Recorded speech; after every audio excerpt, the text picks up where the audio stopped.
I would like to welcome everyone to our webinar, FX Risk Management, Current and Emerging Technology, which is the final webinar in the three-part webinar series, FX Risk, Managing Volatility to Protect the Bottom Line. My name is Ernie Humphrey. I'm the Vice President, Educational Programs for Proformative, the online community for corporate finance, accounting, and Treasury-related professionals. As a 15-plus year veteran of finance and Treasury, I know as you do that assessing, monitoring, and measuring FX risk is confusing at best. This webinar series has been all about providing our audience insights regarding the current and emerging drivers of the ever-increasing volatility in currency markets, identifying key factors dictating the business case for a holistic approach to FX risk management, and sharing case studies from firms on the forefront of leveraging the latest techniques and technology in managing currency risk. The first two webinars in this webinar series, FX Risk, Managing Volatility to Protect the Bottom Line, and FX Risk Management, Establishing the Framework for Success, focused on offering an assessment of the current and ever-increasing volatility in currency markets, making the business case for a holistic approach to FX risk management, and offering practical advice for establishing the framework necessary for a sustainable and holistic approach to FX risk management. This webinar will focus on how firms are leveraging current and emerging technologies to drive results in effectively managing and mitigating FX risks. Before we get to these topics, I would like to thank our sponsors, Western Union Business Solutions and FiREapps, whose commitments to supporting thought leadership in the arena of FX risk management have made it possible for Proformative to bring you this program for free today.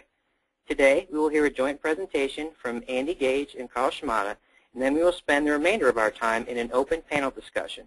We would like this to be an interactive experience for you. So if you have any questions at any time, please go to the questions area in your GoToWebinar control panel and send us your questions. We can't promise to get to all of them, but we will do our best and will follow up afterwards on any questions we do not get to. Please note that we will send out soft copies of this presentation to all attendees later today. Also note that we are offering CPE credits for the CPAs in today's audience.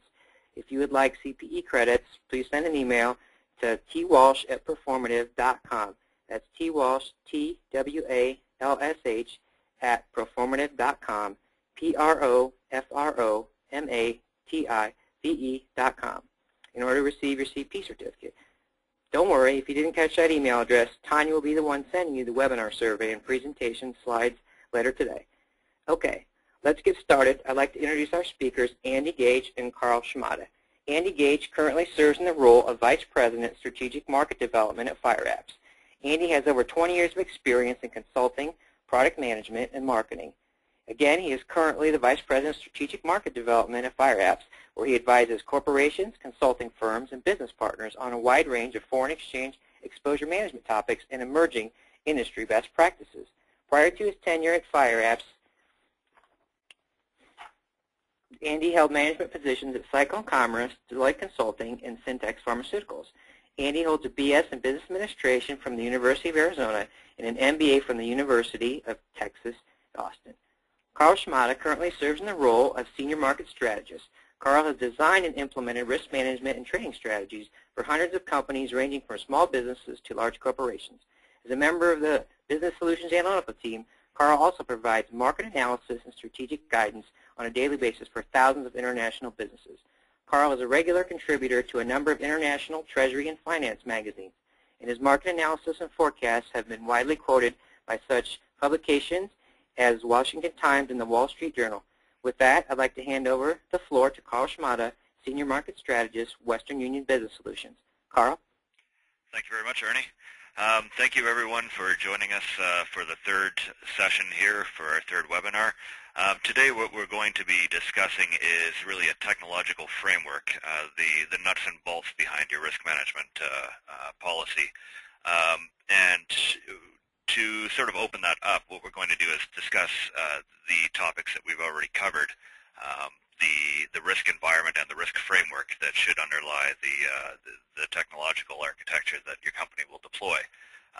And we're then going to talk about some real-world application here, provide some case studies of companies that have actually employed this architecture and used it in a number of different ways, from full cycle all the way through to those who have picked particular pieces off the shelf and deployed those.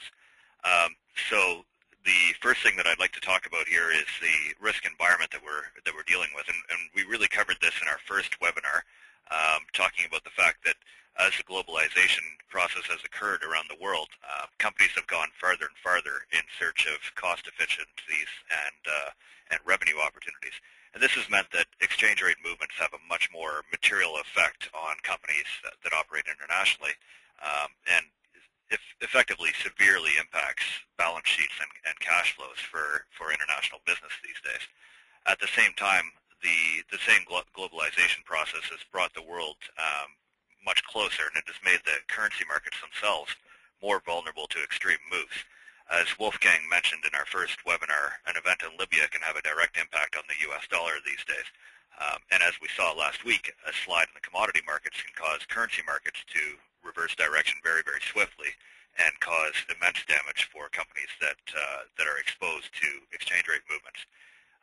Ultimately, what does this mean? It means that forecasting exchange rates is extremely difficult, and that companies need to find ways to understand the exposure that they have and manage the associated exposures. Now, in our second webinar, we talked about a risk framework, and basically a policy or process that companies can deploy to manage the associated risks, and really we broke that into 4 steps. Firstly, to identify the exposures, get an understanding of the lay of the land, then build a strategy around that to achieve the objectives required, and then to execute on that strategy and actually enter the market in an effective manner, and then continually adapt to changed circumstances and changed objectives. And ultimately, what we want to do is talk about technology as supporting that framework. So we want to map the technology to the process, not the process to the technology. And what do I mean by that? All the bells and whistles are really nice, but they can get in the way of achieving business objectives. So I think you're going to hear a theme throughout Andy's discussion here today, and that's going to be that we want to make sure that this architecture actually supports the process. And ultimately, that means that you need to understand the business requirements first. And Andy, if you want to discuss some of those requirements that would inform this process. Sure. And as we go through the course of the case studies today, you'll see a wide range of deployment models for different pieces of the exposure technology. But generally what we're seeing is a trend for companies that really want to get out ahead of the curve in managing exposure to really automate as much of the workflow as possible. And that's really to deal with the increase in globalization as well as the increase in volatility. Both of those things are conspiring to really make it very difficult for companies to really understand and manage their currency risk with a very dynamic and constantly changing environment. So there's a very strong appetite for the automation of exposure capture to decision management to trade execution and post-trade accounting. I think the other thing that's also driving a lot of thinking right now is given the constant push for increased productivity and Treasury being asked to do more and more strategic work across the organization, that automation is also driving up the obvious increase in efficiencies from a Treasury standpoint, but it's also reaching out to the business unit finance and accounting. There's a number of companies that are still out there today that rely very heavily on their constituent business partners in the field to take part in the exposure definition or forecasting and providing that information to Treasury, also working with accounting on the post-period FX gain loss analysis. Just puts a lot of additional work into the business units, and there's a real desire to automate as much of that as possible and really reduce the potential for people making mistakes, whether it's in calculating exposures or doing any analysis or even in a worst case scenario in executing trades.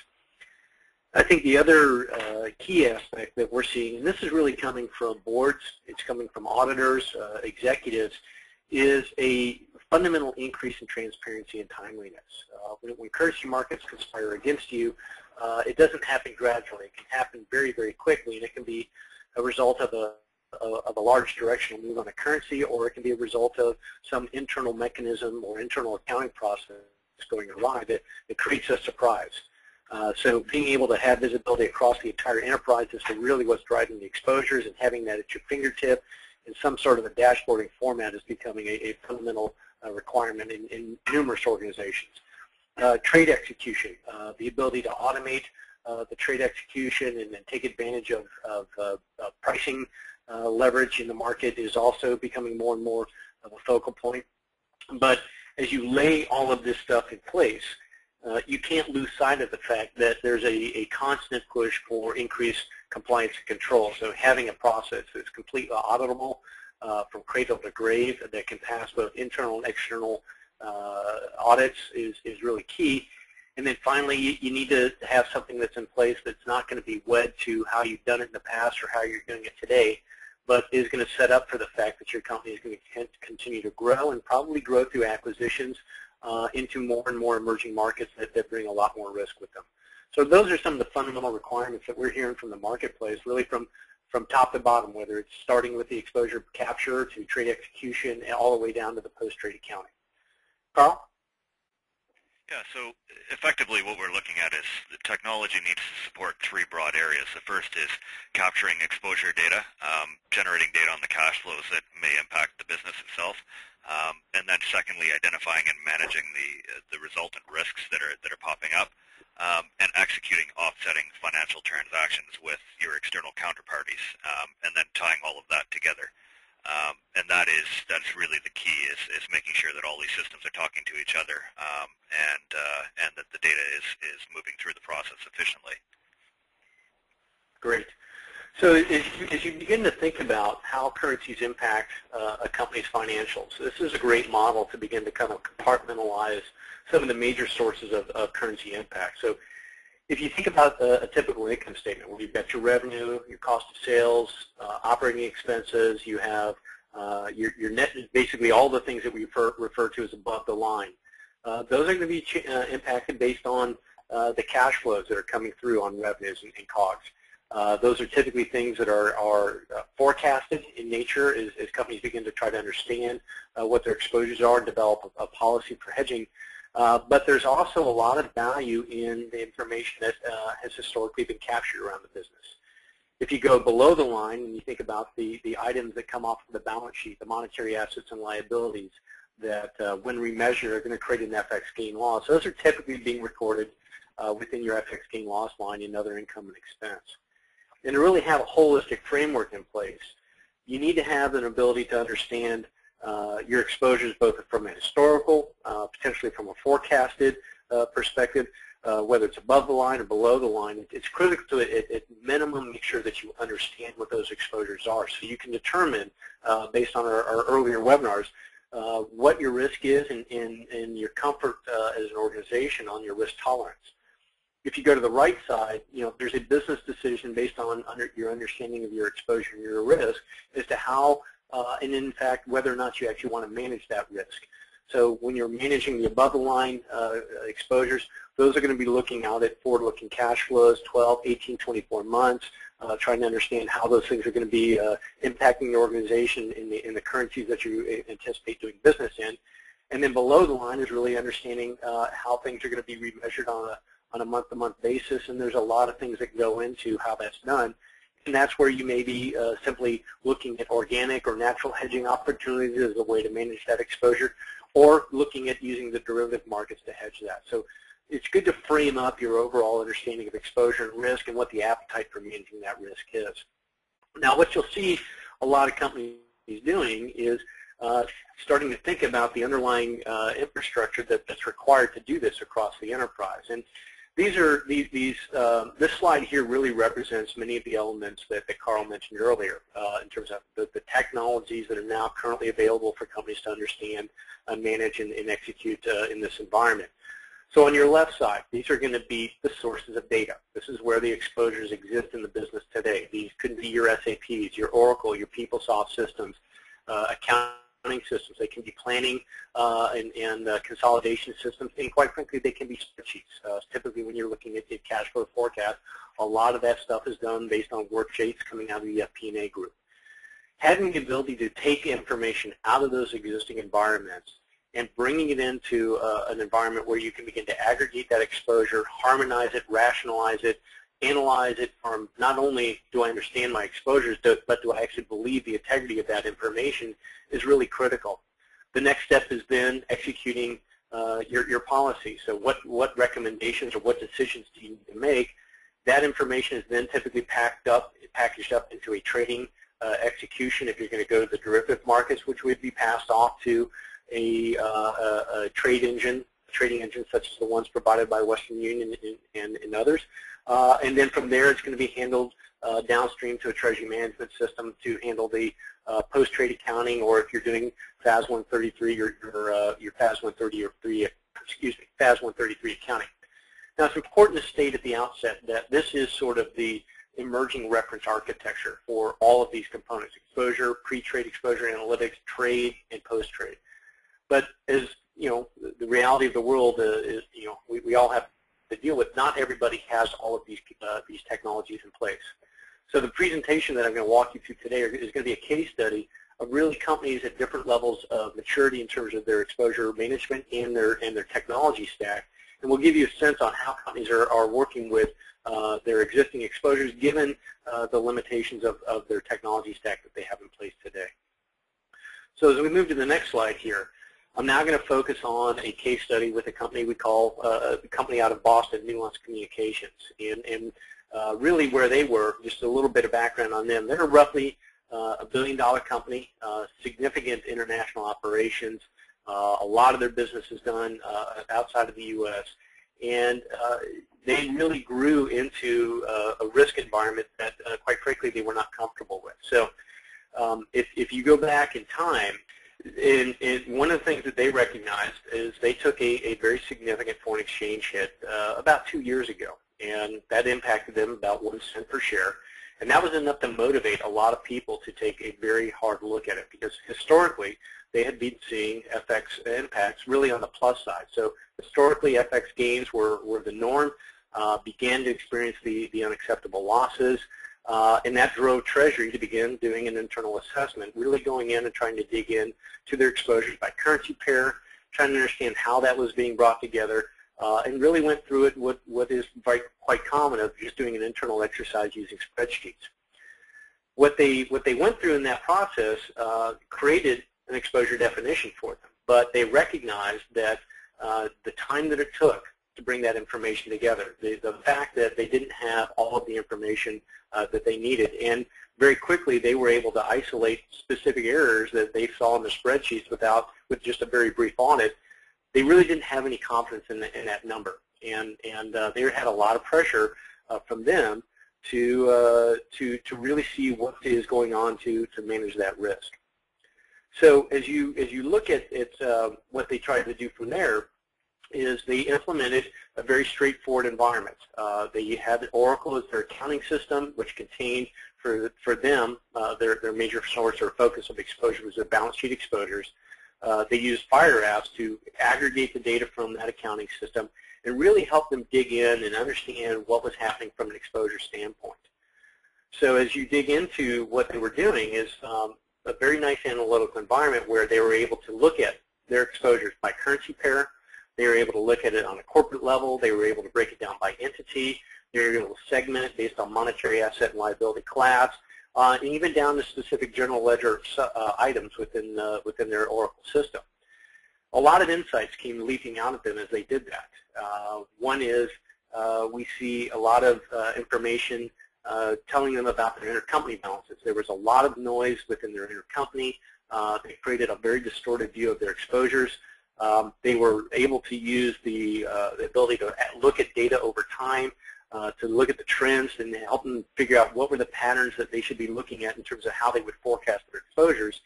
And they were also able to do a very nice cost-benefit of managing their currency risk. So once they understood their risk and they could look at what their risk reduction opportunities were, they could see how much it would cost them or potentially generate interest income based on the underlying interest rate differential. So a very rich analytical environment on that. Now what they did once they had that confidence in that data and they'd isolated it down to what their exposures were, is they went into a process where they simulated their hedging program for a period of months. And really what they wanted to do there was go through that process once they had agreed upon what their exposures were, develop an exposure forecast based on historical trends and organizational input, and use that to create a series of hedges for a period of months where they could track what the actual results were versus what the anticipated results were. And as they went through that, they did some additional post-mortem FX gain-loss attribution analysis, identified some things that they were doing internally that if they changed the behavior on or the timing of could improve their overall effectiveness of their program. And that was really the basis for them of creating the executive report that they took to the CFO and the broader risk management staff or steering committee to ensure everybody that, yes, we do understand our exposures, we do understand how to protect the firm, we've proven that we can hedge in this environment, and we have a good idea of what the anticipated results would be. And that was enough for them to get the endorsement and approval from the executives and the board to go ahead and embark on their hedging program. And they still have that same monitoring and control environment in place for them as they go through this on a month-by-month basis. So this is an example of really just starting from the bare bones, really focusing on the first block in any exposure management or risk management framework is understanding your exposures, understand your risk, the cost-benefit of managing that risk, and then implement the processes appropriate to do that. Karl, Ernie, do you guys have any questions or input on this? Just where have you seen this go wrong? What areas of inefficiency occur in this process? That's a great question. I think one of the things that you see when you start opening up the data, a lot of times companies have suffered from sort of anecdotal evidence of problems within the way that companies do multi-currency accounting. And when you begin to put the lens on this, that opens it up and really provides a portal back into the business that says, here's really what's driving your exposures, a lot of things come out. And sometimes those epiphanies, if you will, can cause an organization to really have to sit down and rethink how they do things. Intercompany is notorious for that. So it does require it to be successful that you do get a very cross-functional team oriented around looking at this. They may not be necessarily involved on a day-to-day basis, but you need to have participation from obviously Treasury, some support from IT, from the people that maintain the underlying accounting systems, but very important to have participation from accounting, potentially tax, as well as the business unit. So as issues come out in terms of understanding the exposures, you've got the proper team in place to understand how to potentially identify and remediate issues as they come up. So kind of the lessons learned from the team, and we actually just presented this case study with the team from Nuance last week at TMAIN. What they felt they had out of that was a very effective process for looking at this across the enterprise. Getting the automation in place and replacing the spreadsheets and the guesswork really took a lot of error out of the equation and increased the confidence. But to the last point, based on Karl's question, they also recognize that this is a journey.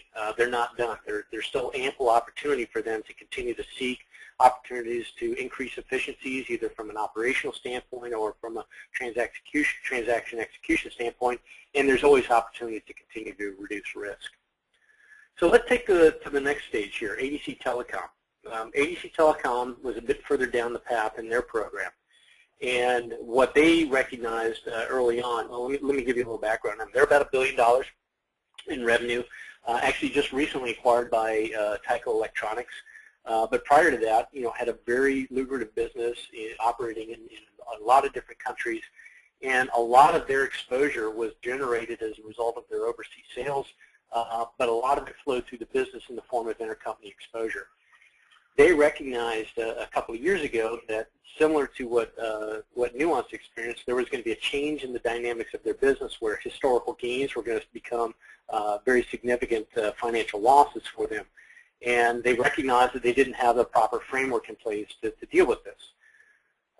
So like Nuance, they did have a process where they were trying to pull information out of their accounting system, in their case SAP, and they had historically used reports and spreadsheets to derive that exposure, but they could never get comfortable that they actually had the right information at their fingertips. And just due to the time and effort that it took to get the data out of SAP and into an analytical framework really reduce the scope and capabilities of their overall exposure management program.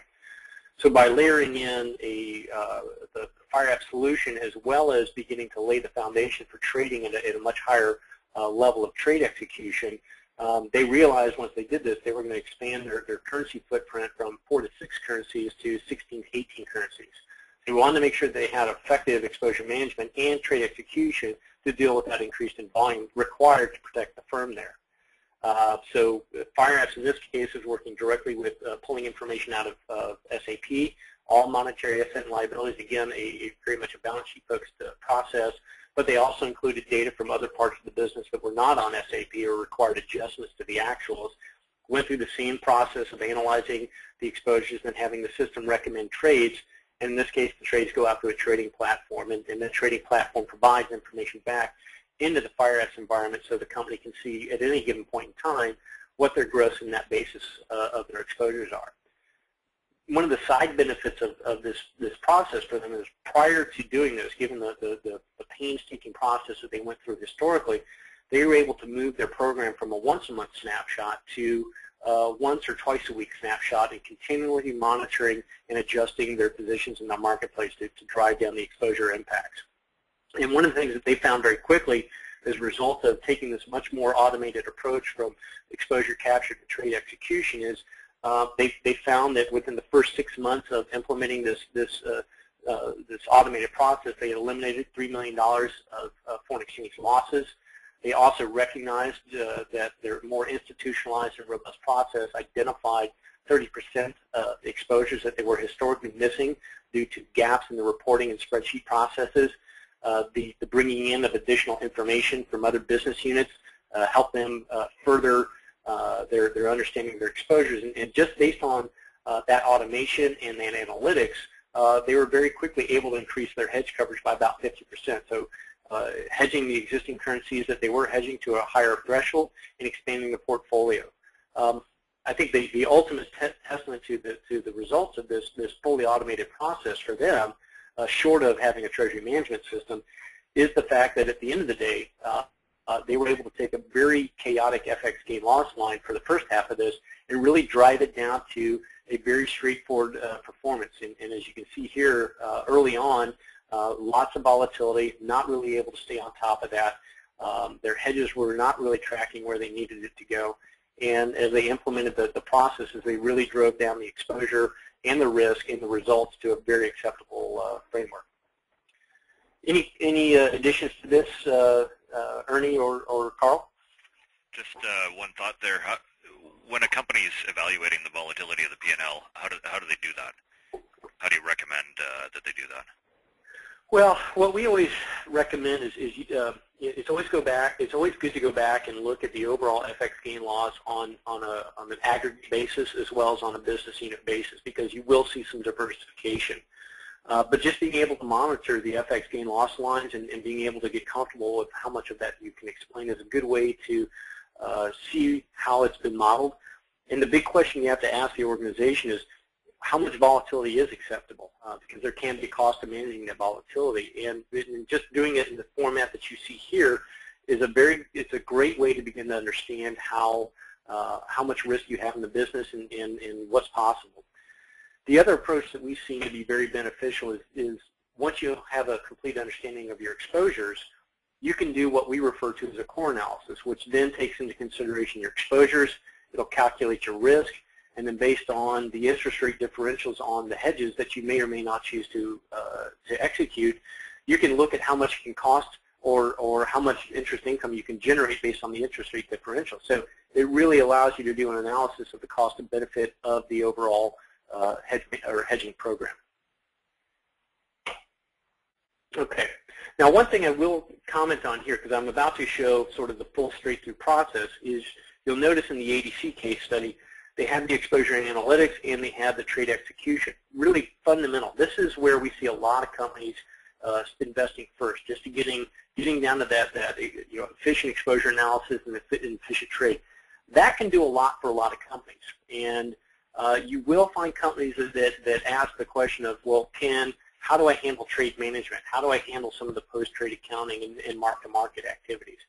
Now, typically that is in the area of treasury management systems, and we have partnerships with any number of them that can help execute on that. But for some companies, they cannot necessarily invest or make a business case for buying a TMS just to satisfy the requirements of foreign exchange. And if you're a very fast-growing company doing a lot of business internationally, your foreign exchange issues may become much more of a predominant issue than your cash management issue. So the business case for a TMS may be a bit difficult.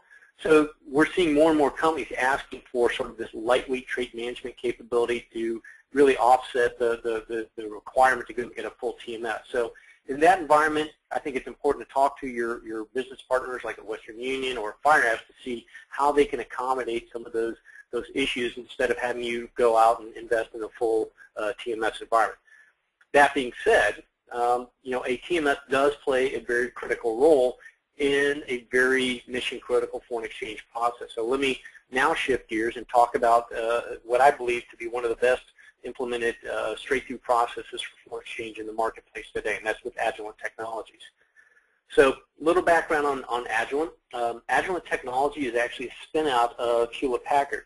They came out of Hewlett-Packard as a roughly $4.5 billion company, kicking and screaming. And if you know anything about HP, they have a very aggressive risk management program. So they came into life with a very heavy focus on managing risk. They had built up their own processes over the years, but they had also helped, the way in which the organization was designed from the get-go in terms of how they record information within the Oracle environment, how their businesses are set up, did set up a more simplified currency risk management program from the foundation. So they simplified some of their intercompany structures, and they had worked very hard to ensure that the underlying data within their Oracle system was as clean and accurate and compliant as they possibly could. Now, when they built out their system historically, they had a system that was very much a portion of spreadsheets, working with the treasury management system, but it had become very cumbersome for them to manage this with the business continuing to grow into the emerging markets and other parts of the world. So their focus, when they really wanted to upgrade their entire treasury technology stack, was to achieve that capability for a straight-through process, to really make sure that they had a holistic understanding of top to bottom impacts on the income statement, and shift their focus from data management and data aggregation to analysis and decision making throughout their entire treasury stack. So from a foreign exchange standpoint, this is a schematic of that same view of exposure to pre-trade, to trade, to post-trade. In their environment, they had Oracle as their back office system, and they really had two programs that they executed through this environment here. One was very much focused on managing the balance sheet, and the other was focused on managing the cash flows. The balance sheet was based on a forecast of the balance sheet. So in their environment, we were able to use multiple prior periods of information in a business intelligence environment. So when they started their monthly program, they would, or monthly hedge process on the balance sheet, we would start with 3 months of historical data. We would use algorithms such as some weighted averages for certain parts of the balance sheet that were more consistent period over period. We were able to incorporate growth factors based on sell-through into the channel and through their intercompany relationships to forecast what they thought those were going to be. But at the end of the day, through a variety of data and parameters, they developed a very powerful and robust forecasting process for forecasting the entire balance sheet. And then same thing with the other clients. They analyzed the data, made their decisions, and in their case had a trade management function that sent the trades to the trading platform, but also parceled out certain trades that they wanted to do directly with the bank because they wanted the benefit of the financial services partner to help make sure they were making the right decisions in the local markets. The executed trades were then passed through the treasury management system, and that information also comes back to FiREapps to again provide a holistic understanding of both gross and net. Now, one of the key tenets of this is to also make sure that they had the ability to do the internal and external trades. They basically have a back-to-back process. So through this orchestration across these various component technology providers, we were able to engineer a solution there where they can actually have a very efficient trade going out at a corporate level through the trading platform, but also making sure that they understood what trades needed to be allocated back to the underlying entities. So that process is fully automated. Information flows through the entire process, and has proven to be extremely powerful. On the cash flow side, similar approach in principle, but slightly different in that instead of doing it once a month, they have a quarterly process, but again, using historical data as a starting point, they would understand what their currency mix is by currency, by revenue, or by cash flow line, by business unit, and also from that, they're able to determine what the currency mix is. From there, they share that currency mix with their business unit partners, who would then come in and change or augment or accept what the historical currency mix is. They then use those ratios to pass their cash flow forecast that comes out of the FP&A group on a US dollar basis through that currency mix to create their multi-currency forecast 12 months out into the future. That was then the basis of their decision making. They did a layered approach there where, first quarter they may hedge it at 90%, second quarter maybe at 70% and on down the line. And all of that information, again, was packaged up in terms of hedge instructions that went through the trading platform and the TMS. So a very strong straight-through process from cradle to grave on that. And really, when you look at what the results of their solution to date have been, very, very adaptable to the ongoing changes within their environment. They can add new businesses in through acquisition very quickly into this environment. They're much, much more efficient, not only within Treasury, but also within the business units that are participating in that consensus view of the cash flow forecast. And given that the information is all within a single analytical environment, they have a lot more transparency top to bottom to the impacts of the income statement, and they're able to tailor reports to different constituents as well.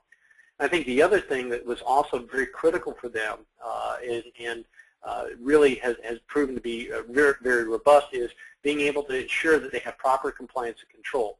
They have now gone through multiple internal and external audit reviews of the entire process, and they feel very comfortable that everything is fully documented, processes are well in place, they've got proper separation of controls all throughout the entire process. So their process is very much a bulletproof process from cradle to grave. Ernie, Carl, any questions or thoughts on that?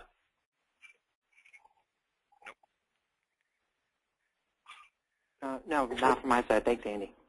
Okay, great. Well, really what we wanted to do in the context of this presentation here was really provide the people that have been participating in our surveys to date is really kind of a glimpse into how different companies at different levels of maturity have applied technology to really understand the best way to manage their currency risk. So we've given you an example of a company that really was just starting up, a company that's had a very robust program, and then a company that's really taken the straight-through processing to an art form. And hopefully you've learned something from that. Obviously, if you have questions or would like more information about this, please contact us either through the Western Union website or through the FiREapps website. We've got a lot of additional information that we can share around emerging best practices in how technology can be an enabler of a world-class FX process. Okay, great. Thanks, Andy.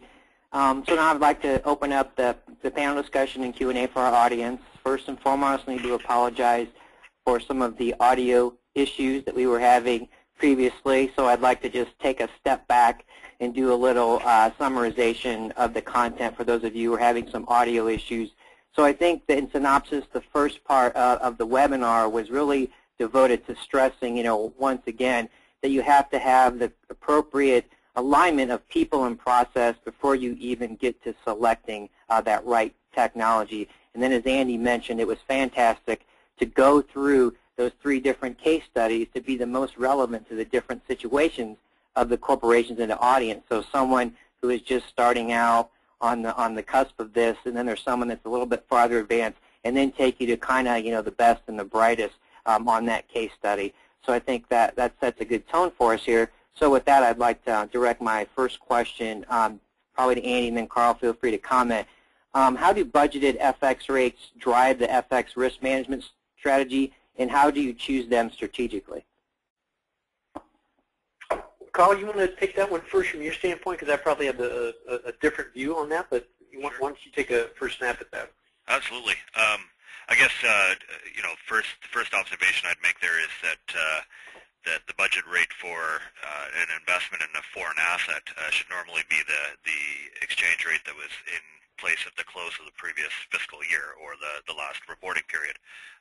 So that's relatively easy to hedge, and you can match it up with reporting periods relatively easy.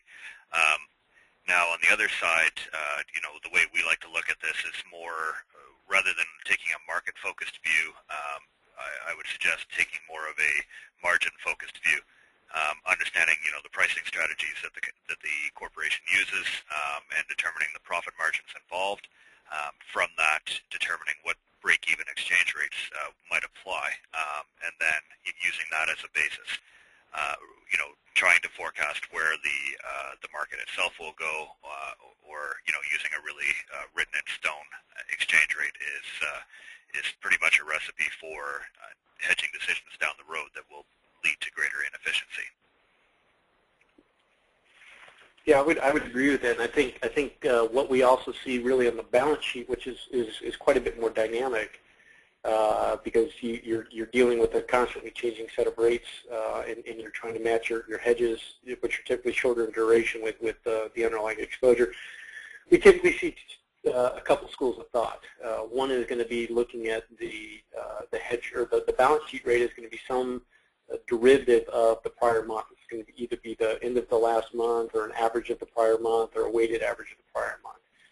And typically in that environment, you're going to have companies that want to match their balance sheet rate with their hedge rate. So as quickly as possible, come to the consensus of what their exposure is, so they can put the hedges on as close to the balance sheet rate as possible.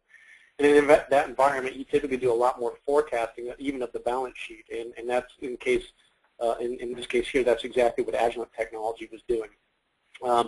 We are seeing an interesting trend, and we're not sure if it's a macro trend yet. There seems to be a micro trend right now, given the surge in volatility and some of the material impacts that we've seen in the income statements. On the balance sheet, we have seen a subtle movement towards companies adopting more of a daily rate environment.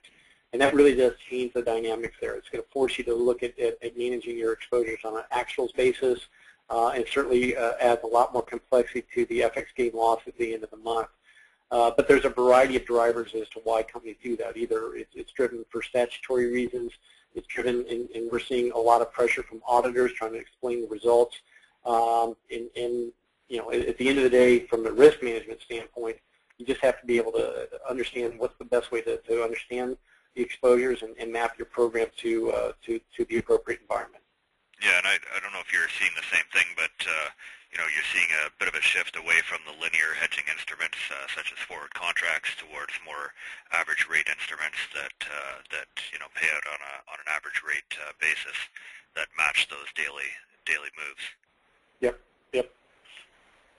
Okay, great. We have another question, and I know you don't want to get into too much specific brand talking, but just from your experience and what you're seeing, someone's asking, if there are certain treasury management systems that seem to work best in the arena of global FX management. I know it's always a challenge to get the systems to communicate with each other. Are there any systems that you're seeing out there that are trending, new developments, maybe a cloud or SaaS system, or any system that seems to be good at communicating across the ERP, treasury management, and maybe the software that you have, Andy? It's a great question. I mean, I think if you look at just about all of the major providers out there, they all provide a decent level of support for FX. One of the things that you do see is there are two different schools of thought in how treasury management systems support the FX process, and I'll give you the examples of that.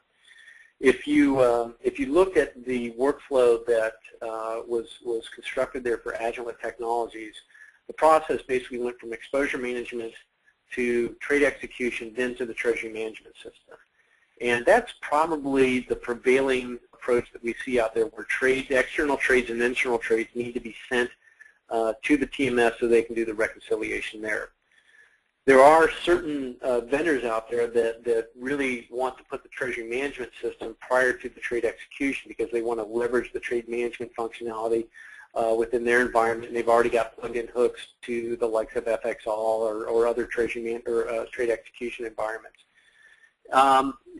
We don't have a strong opinion one way or the other, but I think that latter process is becoming less and less attractive to a lot of companies because they do really want to see a single view of their exposures in a single environment versus having it spread across multiple areas in there. But at the end of the day, if a company is providing exposure or FX capabilities, just make sure you understand what it is that you're looking for out of their FX solutions there. If you're looking for strength in FAS 133, there's some obvious, best-in-class capabilities. If you're looking at it just for, core FX processing, I think the general population of your typical vendors do a very good, if not, very, very good job at managing that. Okay, I think there's a little bit of a follow-up question, and I don't want to put you on the spot. Just in terms of size, in terms of who you think are the biggest players out there, the top 3 or 4 names that you see in Treasury management systems, is that something you can share with us? Yeah, I'm happy to do that. I mean, I'd say the big 2 are going to be your SunGuards and your Wall Street systems. Those are going to typically be playing in the companies that are 3 to 5 billion and above.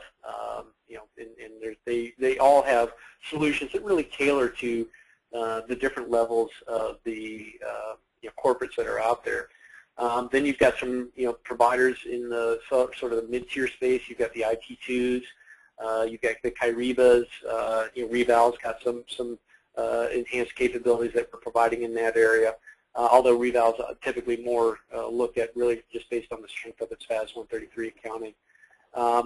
In our environment, we've interacted with just about every single one of those that are out there, and the interaction between the TMS and FiREapps is usually very, very well orchestrated. It really comes down to understanding how, what is the workflow, what level do you want to trade at, what level do you want to report at, how does it need to be accounted for, and how does it need to be allocated back to the entities where the exposure is coming from. So we found that in just about every environment, you can orchestrate a workflow that's highly effective. Okay, great. Let me direct a question at Karl. Someone's asking for some insights on how they can create a culture of accountability for FX risk management across their company. Do you have any insights to share with us? Sure. I think accountability really comes from, firstly, understanding the importance of financial risk in driving success. So the first thing that I would suggest is sort of a broad-based education program. Firstly, from the board level right on down, sort of communicating the importance of managing risk and understanding what types of activities lead to an exposure. And from there, you want to go from there to get buy-in from many different levels of the organization and make sure that people are incentivized to ensure that they're not putting risk on the books that cannot be managed. And then finally, I'd really strongly suggest that companies deploy an inclusive risk management policy that includes everyone from your traditional financial decision makers right out to the buyers and salespeople out in the field.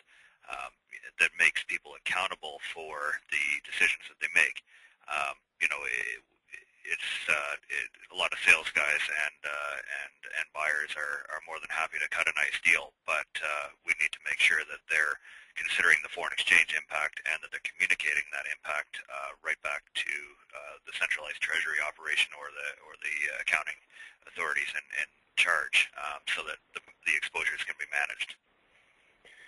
Yeah, and I wholeheartedly agree with everything that Karl mentioned. I think operationalizing this on an ongoing basis is very, very critical. And I've seen really 2 additional things beyond what Karl mentioned that have been highly effective. One is, the risk steering committee that meets, every month, that understands what's going on and reviews issues that are coming up. And that obviously has the same sort of constituents that Karl mentioned.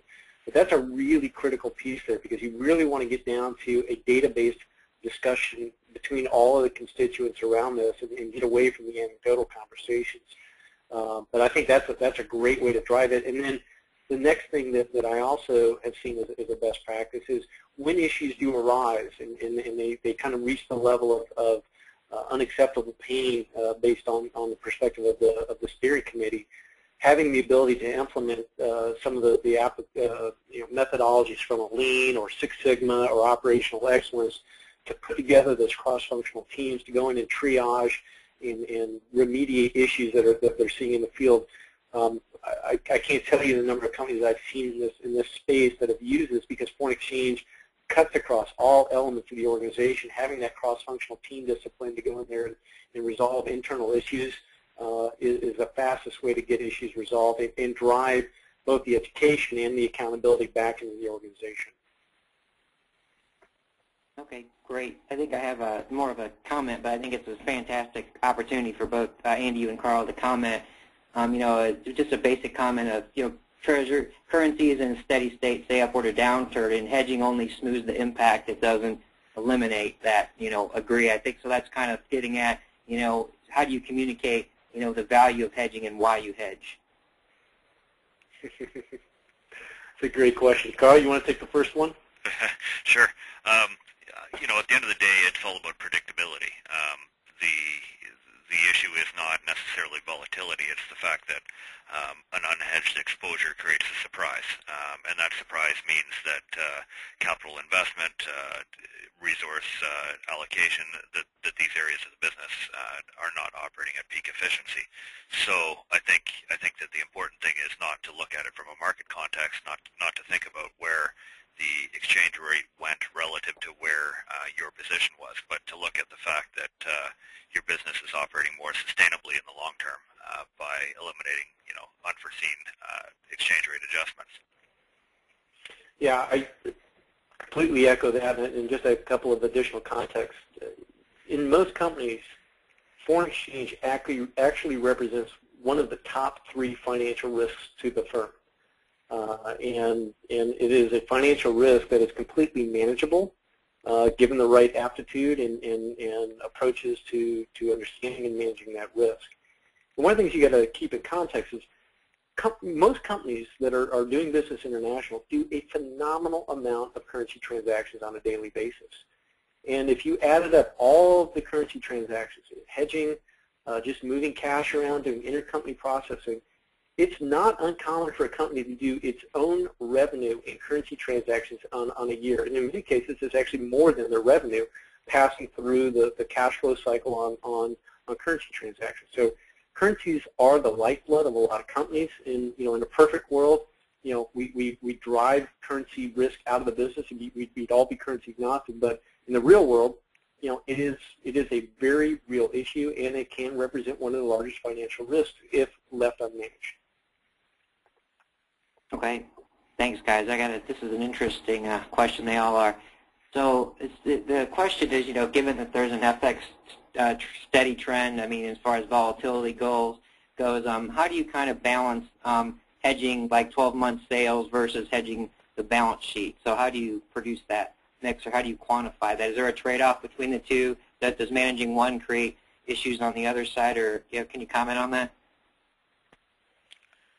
It's kind of funny, actually, because Andy and I were just discussing this last week. And actually, I think Andy would be able to answer that best. But effectively, I think it comes down to netting out the two and really analyzing it from a macro perspective. Yeah, it's interesting. In some cases, identifying cash flow related exposures can be relatively easy. But they can be god-awful painful to actually manage and hedge, because if you're looking at revenues, that can be highly volatile and be completely out of your control, and as such really doesn't lend itself to hedging.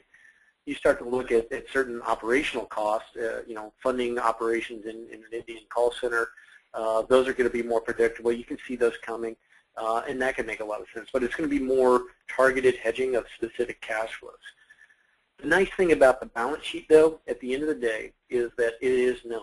And you can learn a lot about your business just in merely understanding how currencies flow through the balance sheet, because anything that happens from a revenue or expense standpoint are ultimately going to show up as AR or AP or intercompany relationships driving exposures through the business. So we think it's a very healthy practice to really focus on the balance sheet, understand what those exposures are, use that as a catalyst to begin to think about what core flows from revenue and cost of goods sold you really understand, can build some predictability around.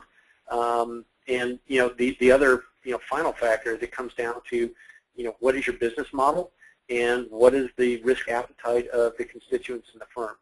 And we've seen companies in the same industry take diametrically opposed strategies just based on the risk tolerance of the firm. Okay, great. We have a few more questions here. Some of these are product related, so I will let those be answered as follow-up conversations.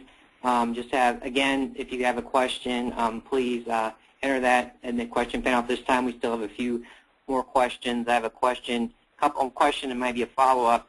How do I go about, on a basic level, identifying natural hedging opportunities? Maybe that's switching to functional currency. Do you have some advice on that side? Well, yeah, go ahead. If you want to start, go ahead, Carl. Okay. I was just going to say that ultimately that flows outward from your long-term strategy. If you're going to be operating in a specific jurisdiction for a long period of time, you're likely to want to match your costs and revenues with an investment of some sort. But I think Andy can speak to some of the very specific areas of opportunity there.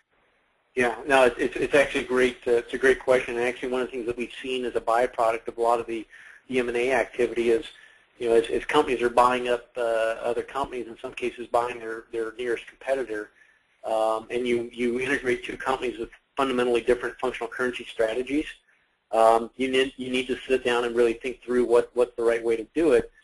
The nice thing about having an analytical environment like the one that we provide is that you can actually model the change of functional currencies using the same data and very quickly understand what is the change in the exposure and what is the impact. But that's really trying to do the sensitivity analysis on the impact of changing the functional currency. But at the end of the day, it's going to come down to, as Carl mentioned, the business strategy and the statutory requirements within the jurisdictions that you're doing business in. But you can very easily model what the potential impact would be if you had to make that shift. Okay, great. Just like to close out with a question. The technology has come so far. Andy and Carl, maybe more so Andy on the technology side, what is it that you think is coming next? Is there anything on the horizon that you see coming on the technology side that's going to make this even more easier or more accessible to corporates out there to have this holistic approach? Well, I think what you're already seeing is a lot more, just by witness of the fact that Carl and I are in this series together. There's a lot more collaboration in the market with the various component players in here, because I think people recognize today that they really don't have everything that's necessary. In fact, when Agilent Technologies went out to do their bid or their RFP for their process, they were hoping to find one place to do it all, but they very quickly recognized that they needed to come at this with the best-of-breed solution. So I think in general you're seeing a lot more collaboration with the leading providers of solutions in this area. But I do think one of the technical innovations that will come from this is more integrated dashboarding and reporting across all the component players. That's a natural offshoot of this, and we're already seeing some projects in this area where at the end of the day you've got a single dashboard that can feed up through your executive information system. So if your CEO or CFO or COO has a question about what's our exposure and what's our position on a day-to-day basis, they should have that at their fingertips, just like any other key financial reporting metric. So I think that you'll see a lot more drive in that arena. Yeah, and I think we've seen an interesting shift there as well. There was a time there where it almost looked like the industry was going to move towards a model where the ERP, the TMS, and the execution platform would be rolled into one single platform. And I think what's actually happened is something more that businesses are focusing on the things that they do well. When you put a number of different technology providers into a room, they figure out how to make these things work together. And I know that's very much the reason why FiREapps and Western Union are working together here today, because FiREapps offers a very strong product on the front end, and then we put something a very strong execution platform out on the back end, and they support each other. And I think that's really where the industry is going to go, as opposed to building one size fits all sort of platform. Great. With that, I'd like to close the Q&A. I'd like to express my thanks to Andy Gage and Karl Schamotta for their valuable time and insights, and also once again to our sponsors, Western Union Business Solutions and FiREapps, whose commitment to thought leadership allow us to offer this educational program for free. I would like to thank the audience for your valuable time and patience through our audio issues, and we will provide everyone a clean recording of the event, and also note that we will be sending out the slides as well. So with that, I'd like to thank everyone again for your valuable time and patience, and have a great day. Thank you, everyone.